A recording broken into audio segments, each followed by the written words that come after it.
So good afternoon to you all. Today I am given the responsibility of introducing to you civil service exams. Civil service examination, அது IAS examination ரொம்ப tough exam சொல்லியிருப்பாங்க. அப்படி யாராவது இனிமேல் சொன்னாலும் நம்பாதீங்க, அப்படிலாம் கிடையாது. எல்லா போட்டித் தேர்வில் இருக்கக்கூடிய அளவுக்கு ஒரு சில டிஃபிகல்ட்டிஸ் அதுலேயும் இருக்கு. I will not also oversimplify it. அப்படி கிடையாது.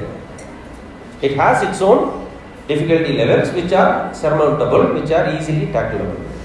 அது ஒரு IAS எக்ஸாம் எழுதி முடிக்க போகும்போது ஃபர்ஸ்ட் எடுத்தோடனே யூ வில் பி ட்ரைனிங்கில் first part is called as foundation course.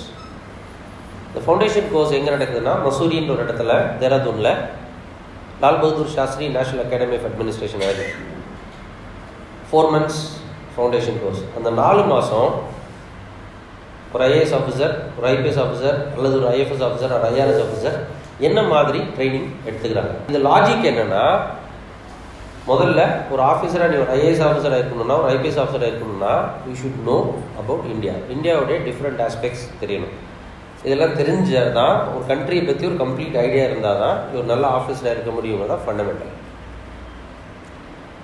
அதுக்கு தான் foundation course. First of all I want to change the general opinion about the government. நாம் பார்க்குறது கவர்மெண்ட் கிடையாது.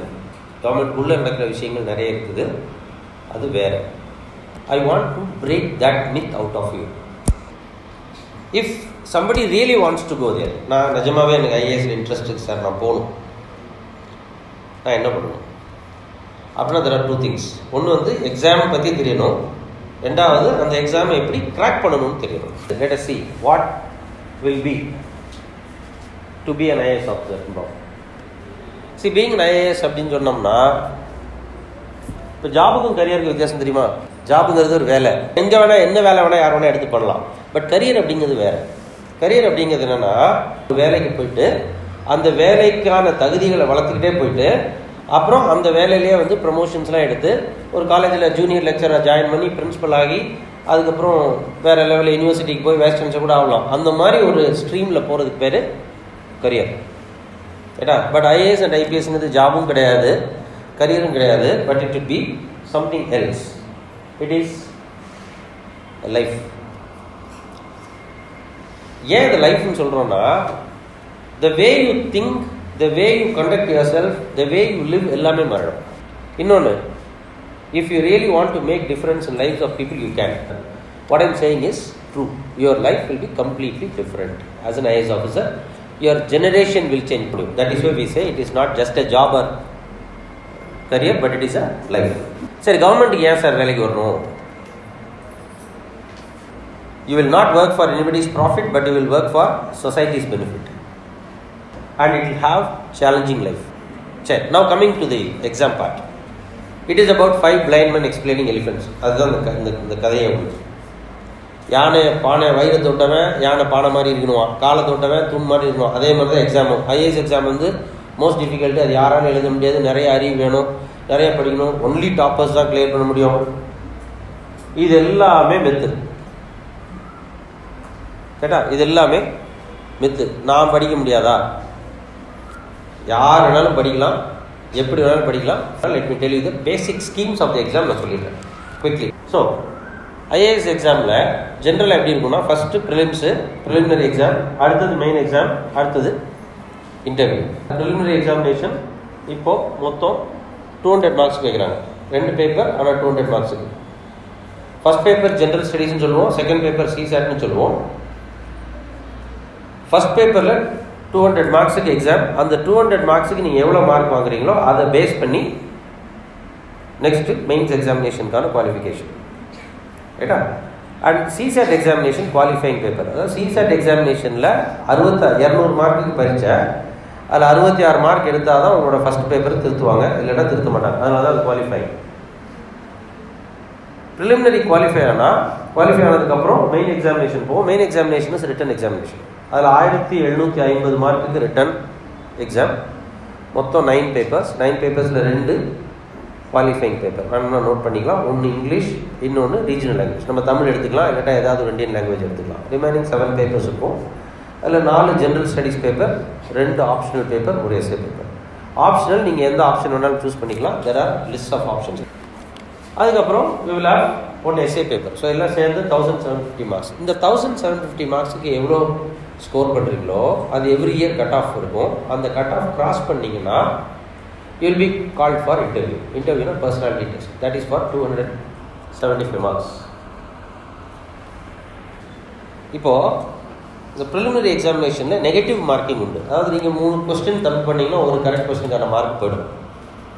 அண்ட் இதெல்லாம் தான் பேசிக்ஸ். ஏஜ் குவாலிஃபிகேஷன் வந்து minimum age is 21 for any category. 21 years complete பண்ணியிருக்கணும். And 21 complete பண்ணதுக்கப்புறம் தான் எக்ஸாமினேஷன் எழுத முடியும். ஜென்ரல் கேட்டகரியாக இருந்தால் 32 இயர்ஸ் வரைக்கும் எழுதலாம். ஓபிசி அதர் பேக்வர்ட் கிளாஸஸாக இருந்தால் 35 இயர்ஸ் வரைக்கும் 3 இயர்ஸ் ஏஜ் ரிலாக்ஸேஷன் உண்டு. எஸ்சி எஸ்டியாக இருந்தால் 37 இயர்ஸ் வரைக்கும் எழுதலாம். That is age relaxation. And physically challenge பர்சனாக இருந்தால் அந்தந்த கேட்டகரியிலேருந்து ஏஜ் ரிலாக்ஸேஷன் உண்டு. யாராவது ஃபிசிக்கலி சேலஞ்சு பீப்புள் இருந்தீங்கன்னா 10 years minimum 10 years over and above the category age relaxation உண்டு. அதே மாதிரி நம்பர் ஆஃப் அட்டம்ப்ஸில் ஜென்ரல் கேட்டகரியில் இருக்கிறவங்க 6 attempts ஆர் ப்ரொவைடட். ஓபிசியில் இருந்தால் 3 எக்ஸ்ட்ரா அட்டெம்ப்ட் இருக்கும். ஸோ 9 attempts கிடைக்கும். அதுவே எஸ்சி எஸ்டியாக இருந்தால் நம்பர் ஆஃப் அட்டம்ப்ஸில் no bar. And education qualification minimum is degree. Final year students if you have completed 21 years எழுதலாம், ப்ரிலிம்ஸ் எழுதலாம். அதாவது மெயின்ஸ் எழுதும்போது உங்கள்கிட்ட டிகிரி சர்டிஃபிகேட் இருக்கும். சப்போஸ் இந்த வருஷம் ப்ரிலிமினரி எழுதுறீங்க, பாஸ் பண்ணி மெயின்ஸ் போயிட்டீங்கன்னா மெயின்ஸ் அப்ளிகேஷன் போடும்போது உங்கள் கையில் டிகிரி சர்டிஃபிகேட் இருக்கணும். Otherwise final year students are eligible if you had completed 21 years. 21 வயசு முடிஞ்சிருச்சுன்னா ஃபைனல் இயர் ஸ்டூடெண்ட்ஸ்க்கு எலிஜிபிலிட்டி உண்டு. ரைட். சப்போஸ் யாராவது டிகிரி முடிச்சுட்டு நான் டைரெக்டாக ஓப்பன் யூனிவர்சிட்டியில் டிகிரி பண்ணியிருக்கேன்னா ஒரே ஒரு விஷயம் மட்டும் மார்க் பண்ணிக்கோங்க. ஓப்பன் யூனிவர்சிட்டி டிகிரி பண்ணியிருந்தீங்கன்னா சிவில் சர்வீஸ் எக்ஸாமினேஷனுக்கு எலிஜிபிள். சில பேர் என்ன பண்ணியிருப்பாங்க, ஸ்கூல் போயிருக்க மாட்டாங்க, டைரெக்டாக எம்ஏ ஓப்பன் யூனிவர்சிட்டியில் பண்ணுவாங்க. அவங்க சிவில் சர்வீஸ் எக்ஸாமுக்கு எலிஜிபிள். ஆனால் டிஎன்பிஎஸ்சி எக்ஸாமுக்கு எலிஜிபிள் கிடையாது. ஏன்னா டிஎன்பிஎஸ்சிக்கு வந்து 10th standard 12th standard and 3 years degree முடிச்சிடணும். அது கரஸ்பாண்டன்ஸாக இருந்தால் பரவாயில்ல. ஆனால் 10th 12th முடிச்சு தான் டிகிரி முடிச்சிடணும். Age limit is 21 and other age limit is 32 for any general category student. If you belong to OBCs, other backward classes kuchna 3 years age relaxation undu plus 3 more attempts undu. Adha general category ki 6 attempt, OBC ki 6 plus 3 attempts. So 3 years age relaxation, 3 attempts more. Suppose SC இருந்தா 32 ல இருந்து 5 years age relaxation, 37 years வரைக்கும் எழுதலாம். and number of attempts no bar. 21 years ல இருந்து 37 years வரைக்கும் எத்தனை attempt வேணாலும் எழுதலாம். OBC candidates முக்கியமாக நோட் பண்ணிக்கங்க. நம்பர் 1 உங்களோட caste அதாவது backward class list இருக்கான்னு பார்க்கணும். ரெண்டாவது you must belong to OBC not creamy layer. நம்ம ஊர்ல என்ன சிக்கல்னா ஐஏஎஸ் எக்ஸாம் மாத்திரம் இல்லை, எந்த வேலைக்கு போகிறோம், பிரைவேட் ஜாப் தவிர மற்ற வேலைக்கு போகணும்னா ஏதாவது எக்ஸாம் எழுத வேண்டியது. சரி, அப்போ நான் சிலபஸ் ப்ரிப்பரேஷன் என்ன சார் பண்ணணும்? You have to be good at your fundamentals. Please not in your fundamentals. அப்போ எல்லா சப்ஜெக்ட்ல இருக்கக்கூடிய ஃபண்டமெண்டல்ஸ் படிக்கணும்னா 9th 10th 11th 12th books படிச்சாலே போதும். அதுதான் விஷயம். அதுதான் அப்போ 9th 10th 11th 12thல ஒரு 500,000 கான்செப்ட் இருக்கு. அது எந்த கான்செப்ட் கேட்கறாங்கன்னா அதுதான் கரண்ட் அனாலிசிஸ் மாடல். எது கரண்ட்ல இருக்கோ அன்னைக்கு அதோட நியூஸ் எடுத்துக்கோ, அதுல இருந்து எடுக்க போறாங்க क्वेश्चंस, அதோட சப்ஜெக்ட் ரிலேட்டட் क्वेश्चंस எடுக்க போறாங்க. சோ ரிலேட்டட் என்னன்னா பேசிக்கலி என்ன கேட்கறாங்க, only concepts and facts. So remember concepts and facts மாத்திரம் தான் ரிலேட்டட்ல. This is point number 1. ரெண்டாவது மெயின் எக்ஸாம் ரிட்டன் எக்ஸாம் என்னன்னா அதே கேஸ்ல பட் அந்த விஷயத்துல கொஞ்சம் அனாலிட்டிக்கலா கேட்கறாங்க. இன்டர்வியூல கேட்க போறாங்க. இதே கேள்வில நீங்க என்ன நினைக்கிறீங்க உங்களோட ஒப்பீனியன்? உங்களோட அப்சர்வேஷன் என்ன? நீங்க வந்து இன்டர்வியூல வந்து பெருசாக கேட்க போறது இல்லை, பெருசாக யோசிச்சு போறது இல்லை. உங்களோட அப்சர்வேஷன் என்ன? What observation? பொதுவா எந்த இன்டர்வியூக்கு போனாலும் ஜெனரலா ஃபர்ஸ்ட் கேட்கறாங்க, introduce yourself, tell me something about you. என்ன சொல்றாங்க? tell me something about you சொல்றது talk about interests. உங்களோட பத்தி சொல்லுங்க. உங்களோட லைக்ஸ் அண்ட் டிஸ்லைக்ஸ், அவங்களோட interest, why you applied for that job. See, இந்த 7 aspects தான் நான் சொல்றதோட இந்த 7 விஷயம் தான் நான் உங்களுக்கு சொன்னது. Your mental alertness, critical power of assimilation, clear logical exposition, balance, judgment, variety and depth of interest, ability for social cohesion, leadership in relation and moral integrity. Variety and depth of interest. இது ஒவ்வொரு meaning இருக்கு. mental alertness, alert காது கூட கேட்கறியா நீ, நான் சொல்றது நீ கேட்கறியா, கேட்டதை புரிஞ்சுக்கிறியா, அதான் mental alertnessல வரும். critical power of assimilation and clear logical exposition ஒரு விஷயத்தை புரிஞ்சுக்குது, அசிமிலேட் பண்றதுங்கிறது புரிஞ்சுக்கிட்டு உள்வாங்கிறது. ஒரு விஷயத்தை ஏன் சொல்றாங்க, எதுக்காக சொல்றாங்கன்னு உள்வாங்க. நாங்கள் வந்து பேசுறோம் அப்படின்னா ஏன் நாங்கள் பேசுறோம், எதுக்காக பேசுறோங்கிறது யூ ஷுட் அசிமிலேட். அந்த assimilation is critical power of assimilation. அதே மாதிரி கிளியர் லாஜிக்கல் எக்ஸ்போசிஷன், சொல்ற விஷயத்தை தெளிவா ஒரு கோர்வையா சொல்றது, that is logical exposition. And balance of judgement. Balance of ஜட்ஜ்மெண்ட்னா எந்த பக்கமும் இது என்ன, இதனால என்ன என்ன ஆகிட போகுது, என்ன கிடைக்க போகுது அப்படின்னு யோசிக்காம ரெண்டு பக்கம் யோசிக்கிறது. விஷயத்தை செஞ்சா என்ன நடக்கும், செயலே நடக்கும். பேலன்ஸ் எந்த ஒரு விஷயம் நான் சொல்றது இந்த ஆகலாம், ஆனா இன்னொரு சைடுல பார்த்தா ஸ்லோடவுன் மாதிரி தெரியல. பிகாஸ் இது செக்டார் ஸ்பெசிஃபிக்கா இருக்கு.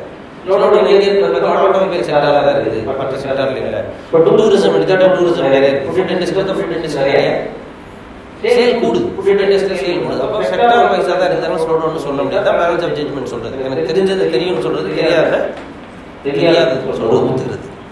அதே மாதிரி வெரைட்டி அண்ட் டெப்த் ஆஃப் இன்ட்ரெஸ்ட்ங்கிறது வந்து how various aspects are interested. நான் படிச்சது காமர்ஸ் மட்டும் தான் பிசினஸ் செஞ்சு பார்க்க மாட்டேன். தம்பரா டூ அது ஏன் கையில இருந்துச்சு, விக்ரம் பிளான் அதை விக்ரம் வச்சுக்க மாட்டேன் அப்படின்னு தான் நான் சொல்லிட்டு ரொம்ப ஸ்பெஷலிஸ்ட் ரொம்ப நேரமா இருக்கு. அதனால அட்மினிஸ்ட்ரேஷன் தெரியாது. அதனால தான் ஐடியா வீடியோ அந்த வீடியோல எல்லா விஷயத்தையும் எக்ஸ்போஸ் பண்றாங்க. Variety of interest improvement. எத்தனை கிளப்ஸ் இருந்துச்சு, கிளப்ஸ் கிட்டத்தட்ட 200 கிளப் இருக்கு. மசூதியில நபாசால மட்டும் கிட்டத்தட்ட 750 கிளப் இருக்கு. பாஷைனிக் கிளப் இருக்கு, அந்த மாதிரி நேச்சுரல் யூனிவர்சிட்டில ஆர்னிகாலஜிஸ்ட், அந்த மாதிரி ஏகப்பட்ட கிளப் இருக்கு. இதெல்லாம் வெரைட்டி ஆஃப் இன்ட்ரெஸ்ட் டெவலப் பண்றாங்க. And ability for social cohesion. Ability for social cohesion is very very important. It is lacking most of engineering knowledge. சொல்லப்போனா நம்மளோட எஜுகேஷன் சிஸ்டம் ஃபெயிலியர் ஆன இடத்துல இது ரொம்ப ரொம்ப முக்கியமான இடம். கோஹெஷன் என்னன்னா கூட இருக்கிறவங்களோட சேர்ந்து அவங்க அகாமடேட் மீனிங் நம்ம ability for social cohesion. Social cohesion அப்படின்னா நாம எந்த சமூகத்துல வாழ்றோமோ அந்த சமூகத்தினுடைய உன்னோட ஃப்ரெண்ட்ஷிப், உங்க ஃப்ரெண்ட் உங்க கிளாஸ் ரூம்ல பாரு எத்தனை பேர் சண்டை போடுறேன்னு பாரு. அவ்வளவுதான் விஷயம். நீ எவ்வளவு பேர் சண்டை போடுற, யாராவது உன்னை ஓட்டினாங்கன்னா எப்படி ஒரு கோவம் வருது, அது கேஷுவல் எடுத்துக்கிறியா, இல்லாட்டா வந்து பெரிய இஷ்யூ ஆக்கி சொல்லுவாங்க ஈர பேனாக்கி பேனை பெருமாளுக்கு உங்களே பிரச்சனை பண்ணாங்க. அது மாதிரி பிரச்சனை பண்ணியான்னு பாரு, அதெல்லாம் காமிக்கும் உங்களோட எபிலிட்டி டு சோஷியல் கோஹெஷன் என்னங்கிறத காமிக்கும். அண்ட் ஃபைனலி பாரு leadership, intellectual and moral integrity. இன்டிகிரிட்டின்னு தெரியுமா, நாணயத்தன்மை. நாணயத்தன்மைங்கிறது நம்பகத்தன்மை, நாணயத்தன்மை நம்மளோட லீடர்ஷிப்லயும் இருக்கணும், மாரல் எபிலிட்டியும் இருக்கணும். தப்புனா தப்பு, சரினா சரி, நம்மளே தப்பா இருந்தா தப்புங்கிறத போய் ஒத்துக்கு போறோம். அவ்வளவுதான் விஷயம். இதுதாங்க எல்லா இன்டர்வியூவும் இதான் எதிர்பார்க்கறான். சிவில் சர்வீஸ் இன்டர்வியூல லிஸ்ட் போட்டு கொடுத்துட்டா மிச்சம் லிஸ்ட் போட்டு கொடுக்கல, அவ்வளவுதான். ஈவன் ஒரு பிரைவேட் எம்ப்ளாயர் எடுத்துட்டா கூட இதான் எதிர்பார்க்கறாங்க. இன்னும் சொல்ல போனா உங்க கிளாஸ்ல உங்க டீச்சர்ஸ் உங்க எதிர்பார்க்கறது கூட இதுதான். To be very precise, to be very precise தான் உங்க டீச்சர்ஸ் கூட கிளாஸ்ல தான் எதிர்பார்க்கறாங்க. நல்லதுன்னா நல்லது, காப்பி அடிச்சுன்னா அடிச்சேன், ஹோம்ஒர்க் அசைன்மெண்ட் கொடுத்தா செஞ்சேன்னா செய்யல சொன்னா திட்டுவாங்க. அது அந்த மென்டல் அலர்ட்னஸ், மாரல் கரேஜ், அதுதான் பர்சனல் டெஸ்ட். இதே தான் யூபிஎஸ்சி இன்டர்வியூலையும் நடக்குது. புரியுதுங்களா? பட் ரிமெம்பர், யூபிஎஸ்சி மாதிரி காம்படிட்டிவ் எக்ஸாமினேஷன் வரும்போது ஒரு இம்பார்ட்டன்ட் டிஃபிகல்ட்டி இருக்கு. அதையும் சொல்லிடுறேன், மல்டிபிள் அட்டெம்ப்ட்ஸ் ஆகலாம். But finally you will win. Definitely you will win. Definitely you will win. Just I have a small video for that. 2-3 minutes video. I want to perform. Then we will discuss. Final conclusion.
And you did it. Right? Competitive examination, any examination, remember this can happen to you. It may first time you may fail, second time you may fail, third time you may fail, and finally nobody will believe in you that you will succeed. Because it is at that time you will succeed.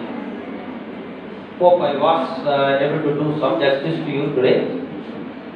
How far was it useful and how far did I deliver? You have to give the feedback to your teachers and through them I will get it. And thank you very much for your patience at the time. I also thank the Lord.